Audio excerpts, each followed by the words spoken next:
Hello students. Now, my heart is beating. That is why I'm alive. Otherwise, I'll be dead. So what does the heart does?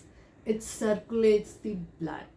It circulates the blood to each and every organ, to each and every cell. And oxidation takes place with the help of food and oxygen which it has carried. After oxidation, energy is released. That energy is required by all the system, digestive system, excretory system, and for my existence. So the heart carries the blood to each and every cell of the body. After reaching oxidation takes place, waste is produced, carbon dioxide is produced, urea, various waste are produced, that is again collected by the blood, and then it is sent to each and every system for the purification, excretory system for purification, then lungs for oxygenation. So here you can see my veins which are working, which are collecting the waste. You can see this. They are labeled as, veins are labeled as blue in color, but in actual it is greenish dark, because in old people the muscle has dissolved. You can see the veins clearly collecting the waste and then collecting the deoxygenated blood, and it's sending to heart will, this is the heart, it will send to the lungs through the pulmonary artery.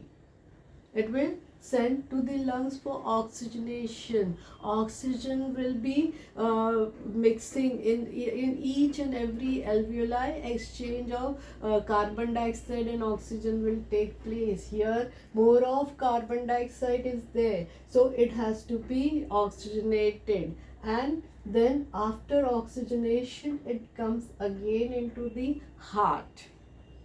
Now 100% oxygenation does not take place. It is partial. So here it comes into the heart again. From heart it is pumped to each and every part of the body, each and every cell of the body. So this is the diagrammatic representation of closed circulation. It is known as closed because the blood flows only in the closed vessel, whereas in the small organisms, especially the insect, it is open type of circulation. That is, from heart it goes into the tissue directly, so it is open type, whereas organism like us, we have closed type of circulation. The blood is flowing only in the vessels, artery, veins, only in the vessels or lymph vessel. So here it is the closed type of circulation. Here you can see this is arteries which break into capillaries. Arteries are big vessels. Now these arteries will break into small fine vessels. Now this small again will form the capillaries, that is veins, which will collect the waste, and then it will, this become a venule, and then it reaches the heart, and from heart again to the lungs. This is how the closed circulation takes place, and the circulating fluid is the blood here. Now from this blood, lymph is formed. Now lymph reaches the kink and crevices of our body. Like here in the minute tip, if you scratch, you will feel some fluid. Blood is not oozing, but you will find some fluid. Why? Because from the blood, the capillaries, they give out a fluid which is known as lymph. they keep the RBCs here because RBCs is for carrying the oxygen. They give free oxygen to the lymph. Some nutrients are there, lymphocytes are there for immunity. It reaches each and every cell, crink and crevices, means cona. It reaches every cell, lymph. It consists of lymphocytes which are for immunity. It consists of nutrient, but RBCs are not there. Therefore, lymph is not red in color. It is straw color fluid. So from this blood vessel, this lymphatic duct takes the lymph. They circulate the lymph. They take to the tissues. They take to the cells, to the crink and crevices. Where the blood does not reaches, lymph carries the lymph. So now this is another attached parallel system, which is the lymphatic system. It consists of lymphatic duct. It consists of the lymphatic nodes. So here it carries to the lymphatic, it carries lymph to the node or the organs. Like spleen is a lymphatic organ, tonsil is a lymphatic organ. So they carry the lymph to the node or to the lymph organ. So here you see the lymph. It reaches the lymph capillaries. So here it comes out of the capillaries. From the blood it oozes out. It's a straw color liquid which consists of oxygen, which consists of nutrient, which consists of lymphocytes. So this is the diagram for the double circulation, closed double circulation. So now, why we need circulatory fluid? Why we have to study the circulatory system? Because we should know how the circulation takes place. It is one of the most important system. So the blood, it goes to the digestive system. Now you know whatever we eat gets digested in the stomach and then it comes into the intestine. And from intestine, from the digested food, the absorption of nutrient takes place from the small intestine and even some absorption in large intestine. So digestive system provides food and absorption comes into the blood. The blood takes in the nutrient and it supplies to each and every part of the body. Now some nutrient will go to the liver. Whatever extra glucose will be converted into glycogen stored in the liver. So this is how the blood does the functioning for the digestive system. Nutrient absorption takes place which comes in the circulating fluid, that is the blood. Now respiratory system, it carries to the lungs.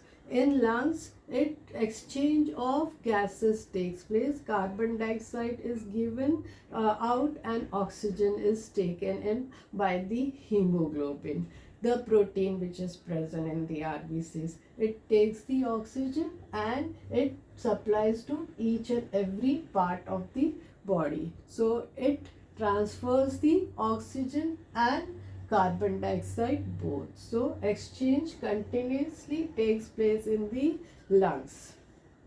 Excretory system. Now the waste has to be removed. There is urea, uric acid which is produced in the blood, which is produced in each and every cell which is taken by the blood. So now this blood has to take to the organs where it is given out. So it takes the urea, uric acid, kidney gives out the uric acid, the digestive excretory system, large intestine gives out the other waste. So the waste, it is given by the excretory system. Endocrine system. Now this is the system which is wireless. There is no wire, there is no vessels to supply it. The endocrine system, it releases its hormone in the blood itself.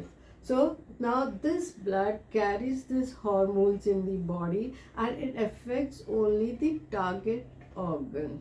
So now growth of a child takes place with the help of hormones. Adult is formed with the help of hormones. So it affects the target organ. It's not supplied by any vessel. It is there in the blood and it affects the target organ. So our endocrine system works with the help of blood, the circulating fluid. So what fluid we have in the body, circulating fluid? It is mainly the blood, and from blood is formed the lymph. And there is also fluid in our in the cell, in between the cell, in the tissues. So they are in between the cell, they are interstitial fluid. In between the cell there are fluid. So fluids in our body: blood, which goes to the heart, blood vessels; tissue fluid, space between the organs; lymph vessel, lymphatic organs, they are the circulating fluid. Circulatory system, this is of closed type, and in small insects, in the small organism like insect, it is open type. Like cockroach, they have 13 hearts, and the fluid is released in the body, and that is open type of circulation which takes place. Now arteries are red in color. You can see these are arteries which are red in color, veins which are blue in color. But in actual, when you see, the veins are not blue in color. They are dark, they have darker shade, but they are not exactly blue in color. So here non-circulating fluids are also present. Like you have bones which you can move. It's only with the help of fluid which is present in between the bones, in the joints. Otherwise you won't be able to move the bones. So this non-circulating fluid, one example is synovial fluid, which is present in between the bone joints, which helps you to move. So what happens in old age? This synovial fluid becomes thickened, and then you have difficulty, there's pain in the bone because this fluid gets thickened.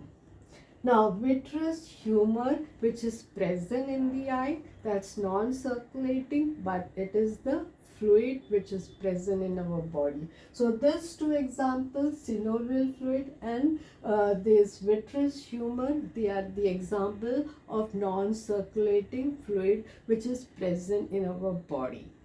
So the circulatory system, very important, because it tells you about the blood, what function it does, and how it helps our body to exist.